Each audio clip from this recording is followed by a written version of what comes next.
नमस्कार हमारे सभी प्यारे विद्यार्थी क्लास 10 के। एक बार फिर से आपका बहुत बहुत स्वागत है हमारे चैनल एसके राय पे, जहां हम लोग पढ़ रहे हैं अपने गणित और साइंस और भी सब्जेक्ट बहुत सारे पढ़ रहे हैं। हम लोग अभी फिलहाल गणित पढ़ रहे हैं, जिसमें हम लोग बहुत सारे चैप्टर्स पढ़ चुके हैं। आज हम लोग स्टार्ट करने जा रहे हैं स्टैटिक्स यानी सांख्यिकी चैप्टर, जो बहुत ही महत्वपूर्ण चैप्टर है। हम 14वां चैप्टर है, हम लोग ध्यान से इसको पढ़ेंगे सांख्यिकी में क्या क्या है ना। तो आइए स्टार्ट करते हैं हम लोग सांख्यिकी चैप्टर को।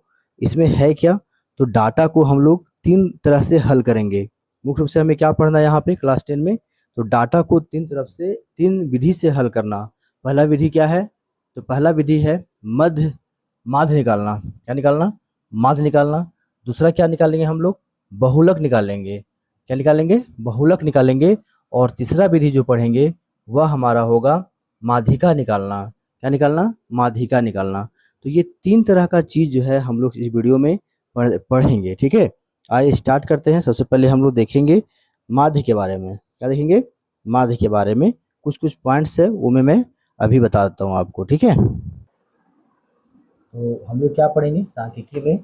और सांख्यिकी में मुख्य रूप से केंद्रीय प्रवृत्ति की तीन मापें पढ़ना है। तीन माप पढ़ना है हम लोगों को स्टैटिक्स में। पहला माप क्या है, तो पहला माप है माध्य निकालना। क्या याद करना? माध्य याद करना। क्या याद करना जी? माध्य याद करना, यानी मीन याद करना। हम 9 क्लास में पढ़े हैं माध्य याद करना, है ना। इसको एक्स बार कहते हैं। दूसरा क्या निकालना है? दूसरा आपका है बहुलक। क्या है? बहुलक है। मूड निकालना है, मूड। और तीसरा क्या है निकालना, बहुत ही महत्वपूर्ण, माध्यिका। क्या निकालना है? माध्यिका पढ़ना है ना। मीडियन पढ़ना है। क्या पढ़ना है जी? मीडियन पढ़ना है। ठीक है, तो पहला क्या पढ़ना है? माध्य। 14.1 में, 14.2 में क्या पढ़ना है? बहुलक। और 14.3 में क्या पढ़ना है? माध्यिका पढ़ना है। तो डाटा बेस पे क्वेश्चन है। ठीक है, एक इसमें और कुछ कुछ शब्द आता है, वो बताना चाहता हूँ। कुछ महत्वपूर्ण बिंदु क्या है? वर्ग, वर्ग चिन्ह क्या होते हैं? वर्ग चिन्ह होते हैं। वर्ग चिन्ह, ये वर्ग चिन्ह क्या होता है? वर्ग चिन्ह का प्रयोग हम लोग करेंगे ऊपरी सीमा, ऊपरी ऊपरी वर्ग की सीमा, और प्लस में क्या होता है बताइए? निम्न वर्ग की सीमा या निचली वर्ग की सीमा। और इसको बटा में 2 लिखते हैं। क्या लिखते हैं? बटा में हम लोग 2 लिखते हैं जी। क्या लिखते हैं? बटा में 2 लिखते हैं। ठीक है, बटा में क्या लिखते हैं हम लोग? तो 2 लिखते हैं। इसको क्या बोलते हैं हम लोग? एक्स आई बोलते हैं। ठीक है, ये अपर केस हो जाता है, ये अपर केस हो जाता है, ये वाला लोअर केस हो जाता है ना। ऊपरी वर्ग की सीमा, सीमा प्लस निचली निचली वर्ग की सीमा, और बटा में क्या होता है? 2 होता है। बटा में क्या होता है? तो ये 2 होता है। ये हो गया हम लोगों का। ये ज्ञात कर लेंगे तो हम लोग हमारा सब बन जाएगा। ठीक है, पहले ये हम ये देखेंगे कि माध्य माध्य बराबर क्या होता है। क्या होता है? माध्य बराबर, माध्य का सबका सूत्र देख ले क्या? नहीं, माध्य का सूत्र देख लीजिए पहले। माध्य का सूत्र बहुत तीन तरह का इसका विधि है माध्य निकालने का। ठीक है, पहला विधि ही सबसे महत्वपूर्ण विधि है, वो है प्रत्यक्ष विधि, डायरेक्ट मेथड। क्या है? पहला विधि प्रत्यक्ष विधि है, डायरेक्ट मेथड है। ये क्या होता है डायरेक्ट मेथड? तो सिग्मा एफ आई गुने एक्स आई और बटा में सिग्मा सिग्मा एफ आई। ठीक है, ये हमारा है प्रत्यक्ष विधि। यहाँ पे ये जो चिन्ह दिया हुआ है, इसको क्या कहते हैं पता है? क्या कहते हैं इसको? इसको कहते हैं योग। क्या बोलते हैं? कुल योग, सम कहते हैं। इसको पढ़ते क्या है? ये पढ़ाता है सिग्मा। क्या पढ़ाता है? सिग्मा कहते हैं। तो प्रत्यक्ष विधि द्वारा माध्य का सूत्र क्या हो गया? Sigma F I x I और बटा में सिग्मा एफ आई। ठीक है, तो हम लोग पहला क्वेश्चन क्यों देखें। ये 2 सूत्र बहुलक का सूत्र बता दें? नहीं, बहुलक का सूत्र नहीं बताते हैं ना। जब 14.2 पढ़ेंगे तो उसमें बहुलक का सूत्र पढ़ेंगे। अच्छा, कौन कौन विधि होता है माध्य याद करने का? तो माध्य याद करने की 3 विधियां हैं। पहला बता दे, प्रत्यक्ष विधि, प्रत्यक्ष विधि। दूसरा कौन विधि है? कल्पित विधि, कल्पित विधि। ये सब नए एग्जाम के दृष्टिकोण से इंपॉर्टेंट है। और तीसरा है पग विचलन विधि। ये सब नहीं पढ़ना एग्जाम में, केवल एक विधि पढ़ना हमें, प्रत्यक्ष विधि, वही पढ़ाएंगे। ठीक है, वही पढ़ाएंगे, ज़्यादा ज़्यादा डीप में नहीं जाना है, वो सब एग्जाम में नहीं पूछता है, इसलिए टाइम पास नहीं करेंगे, है ना। जो पढ़ना है एग्जाम में पूछता है, तो उसी प्रश्न पर हम लोग ध्यान देंगे। ठीक है ना, ठीक है। कुछ और बिंदु है, देखिए। एफ का मतलब क्या होता है? एफ का मतलब होता है फ्रीक्वेंसी। क्या होता है? फ्रीक्वेंसी होता है। फ्रीक्वेंसी का मतलब क्या होता है? बारंबारता। ठीक है, ये क्या होता है? फ्रीक्वेंसी मतलब क्या होता है? बारंबारता। ठीक है, बारंबारता। एक और होता है वर्ग अंतराल। वर्ग अंतराल, ये सब कुछ कुछ महत्वपूर्ण पॉइंट्स है जो 9 क्लास में पढ़े थे, यहाँ ही पढ़ लेंगे। इसको क्या बोलते हैं अंग्रेजी में? Class interval. क्लास इंटरवल यानी कि CI बोलते हैं। क्या बोलते हैं इसको शॉर्टकट में? CI कहते हैं। ठीक है, चलिए अब हम लोग पहला क्वेश्चन की ओर देखते हैं। पहला क्वेश्चन की ओर हम लोग देखते हैं। ठीक है, तो डाटा वाला क्वेश्चन है, थोड़ा आराम से पढ़ेंगे। ठीक है, चलिए पहला क्वेश्चन देखिए। 14 का पहला क्वेश्चन क्या है कि विद्यार्थी लोग हैं ना, सर्वेक्षण किया 20 घरों में लगे पौधे, ये आंकड़ा दिया हुआ हमारा, है ना, ये आंकड़ा दिया हुआ है। पौधों की संख्या 0 से 2, 2 से 4, 4 से 6, 6 से 8, ऐसे 12 से 14 तक दिया हुआ है। ये हमारा क्या है? क्लास इंटरवल है ना। और नीचे क्या है? पौधों की संख्या या घरों की संख्या, यह हमारा है फ्रीक्वेंसी। क्या हमारा ये? फ्रीक्वेंसी है। ठीक है ना। 14.1 में क्या दिया है हमारे पास? 14.1 में पहला क्वेश्चन क्या है? तो ये है पौधों की संख्या, जिसे हम CI मान लेंगे। यहाँ वर्ग अंतराल कितना है? 0 से 2 है, 2 से 4 है, 2 2 का अंतर है। और नीचे जो है आपका वह है क्या है?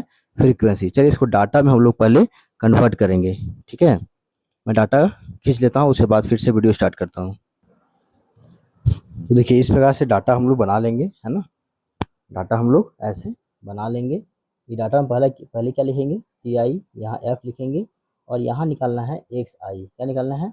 निकालना है FI, और यहाँ निकालना है आपको XI। ठीक है, तो CI कितना दिया हुआ है? 0 से 2 है, 2 से 4 है, 4 से 6 है, 6 से 8 है, 8 से 10 है, 8 से 10 है, 10 से 12 है, और 12 से हमारा 14। 12 से कितना है जी? तो हमारा 14 हो गया। ठीक है, 12 से हमारा हो गया 14। एफ कितना दिया हुआ है? डाटा के भर दीजिए, 1 2 1 5 6 2 और 3। अब यहाँ पर मेन चीज़ है XI निकालना। तो XI क्या बताए थे हम आपको? अभी तुरंत बताए थे कि वर्ग वर्ग चिन्ह कैसे निकलता है? वर्ग चिन्ह कैसे निकलता है? देखिए वर्ग चिन्ह बताए थे ना, ऊपरी सीमा और निम्न सीमा को जोड़ करके 2 से भगा देना है, यानी कि औसत निकालना है। क्या निकालना है? औसत निकालना है। इसको ये है ऊपरी सीमा, ये है निम्न सीमा, दोनों को जोड़ कर 2 से भगा दीजिए, तो 0 को 2 से जोड़ेंगे 2 आएगा, और 2 को 2 से भगा देंगे कितना आएगा? 1 आएगा। फिर यहाँ पे 4 2 6, और 2 से भगा देंगे तो 3 आएगा। ठीक, यहाँ कितना आ जाएगा? 5, यहाँ कितना आएगा? 7, यहाँ कितना आएगा? 9, यहाँ कितना? 11, 11 यहाँ पे 2, 11 2 13। ठीक है, देखिए 13 14 जोड़े 26 हो जाएगा, 26 को 2 से भगा देंगे कितना आएगा? 13 आ जाएगा। अब यहाँ FI इंटू XI करेंगे, इसको गुना करना है, तो यहाँ 1 हो जाएगा, 2 तिया 6 हो जाएगा, 5 एकम 5 हो जाएगा, 7 पचे यहाँ 35 हो जाएगा, 6 नवा 54 हो जाएगा, 11 दूनी 22 हो जाएगा, और 13 तिया 39 हो जाएगा। 13 तिया कितना हो जाएगा? 39। यहाँ पे क्या निकालना है? कुल, कुल निकालना है, योग निकालना है। इसको जोड़िए कितना आ जाएगा? यहाँ पे 20 आना चाहिए। 2 3 4 5 5 और 9 9 6 15 15 और 5, यहाँ कितना हो गया? ये हो गया आपका सिग्मा FI बराबर कितना हो गया? 20 हो गया।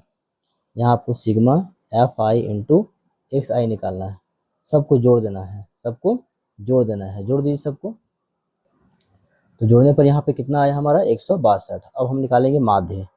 क्या निकालेंगे जी? माध्य निकालेंगे, एक्स बार बराबर सिग्मा एफ आई बट इंटू एक्स आई और बटा में क्या होता है सिग्मा एफ आई। ठीक है, अब ध्यान दीजिएगा इसका मान कितना है 162 और इसका मान कितना है ये है 20।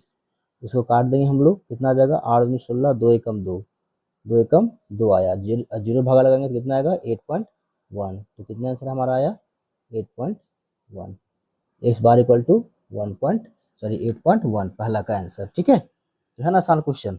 हाँ, ये क्वेश्चन को ध्यान से पढ़ना है, उसके बाद हम लोग फटाफट बनाएंगे।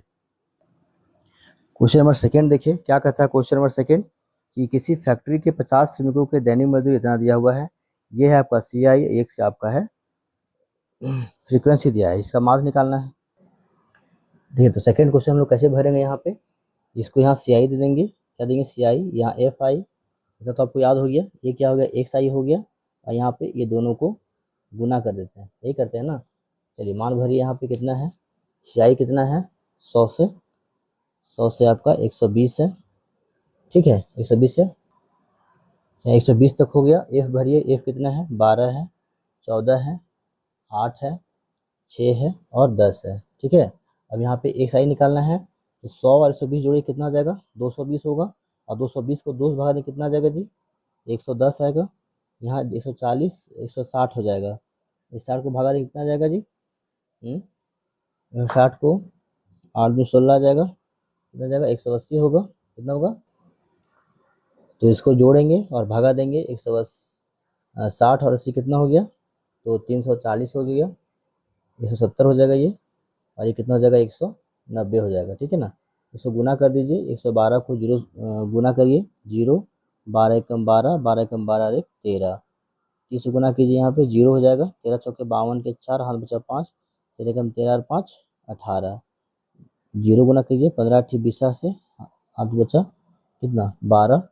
और 15 कितना हो जाएगा गुना करने के बाद। तो इस तरह से इन दोनों को गुना करने पर हमारा इतना आएगा। ठीक है, गुना कर लीजिएगा, मैं पॉज वीडियो इसलिए कर रहा हूँ कि ज़्यादा हमारा समय नहीं लगे, है ना, सब कैलकुलेशन क्वेश्चन है ना। 19 को 10 से गुना करें कितना आ जाएगा हमारा, कितना हो जाएगा हमारा 1900 आ जाएगा, इसको जोड़ दीजिए, सिग्मा एफ आई जोड़ कितना आ जाएगा जी 50 आना चाहिए, और sigma F I into X I बराबर जोड़िए कितना आता है, जोड़िए इसको। यहाँ पे हम लोग गुना करने में गलती कर दिए थे, 15 को 8 से गुना करेंगे तो 15 ठीक 20 से होता है। ठीक है, सुधार करके कितना आया हमारा 72 60 आया। अब यहाँ पे हम लोग सिग्मा निकाल देंगे, तो कितना हो जाएगा sigma F I into X I button कितना हो जाएगा सिग्मा एफ आई। ठीक है, इसका मान रख दीजिए कितना हो जाएगा, तो 72 60 और बटा में कितना हो जाएगा 50 हो जाएगा, 0 0 काट दीजिए और 5 से इसको काट दीजिए, कितने बार में आएगा 5 एकम 5 कटेगा और 20 हो गया ना, 5 चौकी 20, 26 बचा, 25 25 एक बचा, तो 5 दूनी 10, 5 दूनी 10, तो कितना आ जाएगा 145.2 आ जाएगा हमारा, कितना आ जाएगा इस बार इससे तो 45.2 आ जाएगा। तो इस प्रकार से हम लोग 2 क्वेश्चन देखे हैं, तो लंबा लंबा क्वेश्चन है। ठीक है, आराम से बनाएंगे।